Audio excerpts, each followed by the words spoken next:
Automotive publication Motor Authority recently published some images of a very interesting, never-before-seen 911 Turbo S variant. The prototype is clearly a 911 Turbo S, but it is slightly different from the rest of the Turbo S prototype fleet.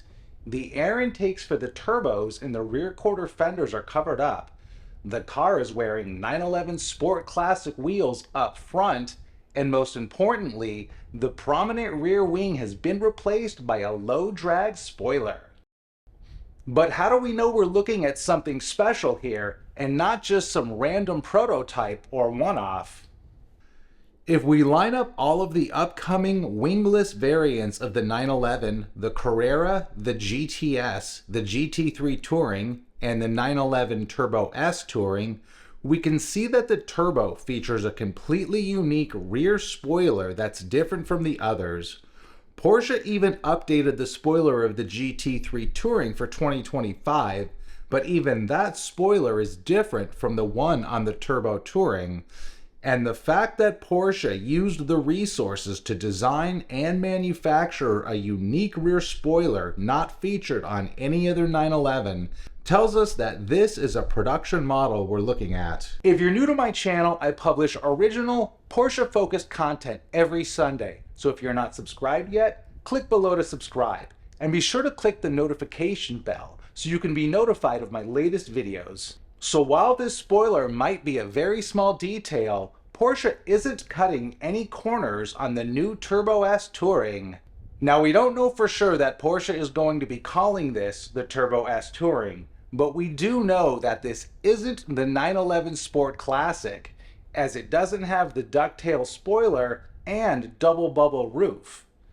The only thing we do know is that this is a more subdued version of the Turbo S, so for the sake of simplicity, we'll refer to it as the Turbo S Touring until we hear otherwise. So let's just take a look at this thing for a moment. It's pretty badass. With the intakes and the rear quarter fenders covered up, the curves on those huge fenders are a lot more prominent, and those Sport Classic wheels will look great at all four corners. And I'm almost wondering if the more aggressive proportions of this car might complement those active aero shutters a little better than the Carrera GTS does. Up front, there's still a fair amount of camouflage covering the fascia, but if we look closely, we can make out the bulk of the updates. The horizontal shutters have been replaced by the new vertical shutters taken from the GTS hybrid, and the fog lights have been deleted from the lower bumper and incorporated into the headlamp cluster. In between the two sets of shutters is a redesigned center radiator with an updated radar center module mounted in the middle, and at the bottom of the fascia, the new Turbo S now features a much more simple wraparound front splitter. Other than these changes, the front will look mostly the same as the 992.1 Turbo. The rear of the car has received a much more significant update. The exhaust system has been redesigned and now features quad exhaust tailpipes, which have been relocated farther outboard to accommodate a larger center air vent, which is concealed by bulky plastic molding.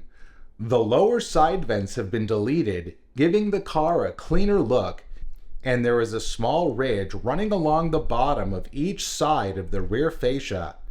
The rear reflectors have also been extended and relocated higher up. Body parts that carry over from the previous model are the fenders, doors, hood, roof, and windshield.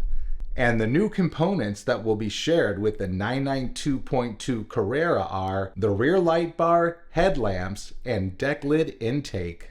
The prototype looks to be a hybrid because of the yellow stickers on the rear windshield and dash, which let fire responders know the car contains electric components such as lithium batteries that require special fire retardant chemicals if they catch fire. It's unknown which naturally aspirated engine will be powering the new Turbo S, but it seems reasonable to assume that Porsche will be using their newly developed 9A3 engine. The 983 engine powers the GTS hybrid using a single turbo, and because Porsche has electric motors that produce as much as 500 horsepower, they might move away from the twin-turbo setup that they've been using for the Turbo S since 1997. Today's video about the Turbo S Touring is sponsored by Porsche Art Prints from Art Driver Automotive Photography. These unique Porsche art prints are a great way to improve the aesthetics in any room in your house, and a great way to help support this channel. They feature museum quality printing on heavy duty paper that has a partly glossy and partly matte finish. You can check out the entire collection by clicking on the link in the description below. And now the big question. How much horsepower will the new Turbo S have? We can look to the new GTS for the answer. The GTS hybrid is faster than the 992.1 Turbo S around the Nürburgring, and we know that the upcoming Turbo S needs to be 2 levels faster than the GTS, because the regular turbo needs to be faster than the GTS, and the Turbo S needs to be faster than the turbo. The GTS hybrid has a combined output of 532 horsepower, which is 108 less than the outgoing Turbo S.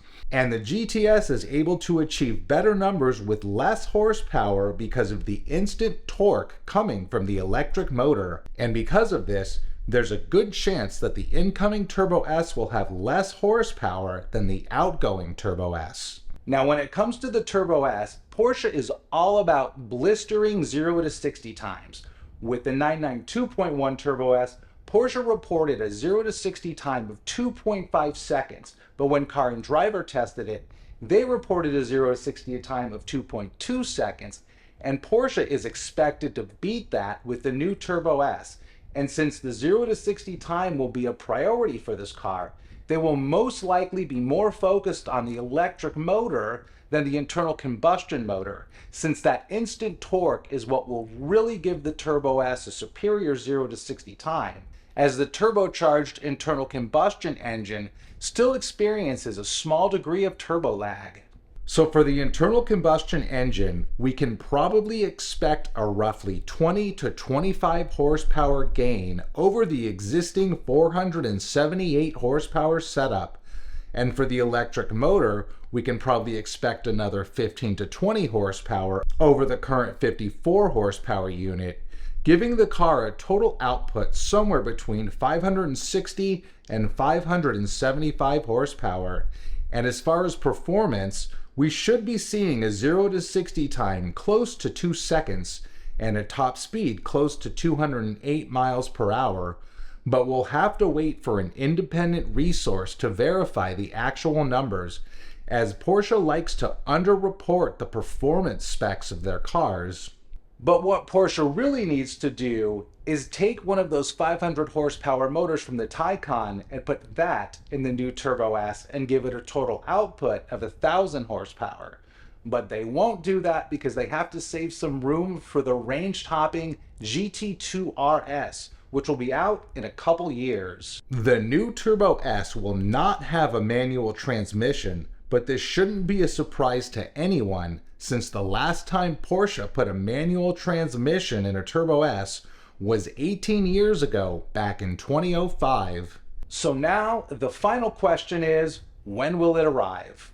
Well, the good news is, if this car looks like something you'll want to own, it's most likely going to be an unlimited production model, as it's way too early for Porsche to start testing limited edition trims for the new 992.2 Generation 911.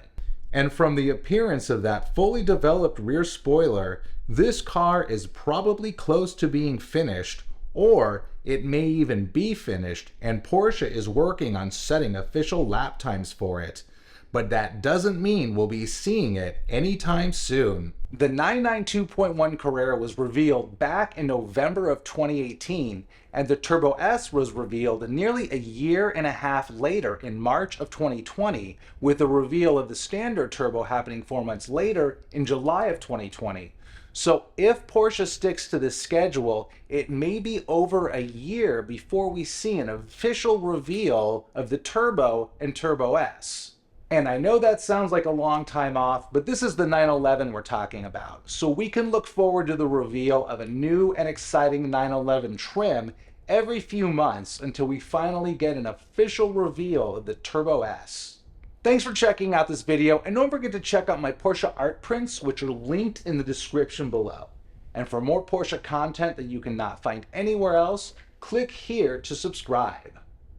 Really good so far, people. Oh, I love power oversteer out of an all-wheel drive.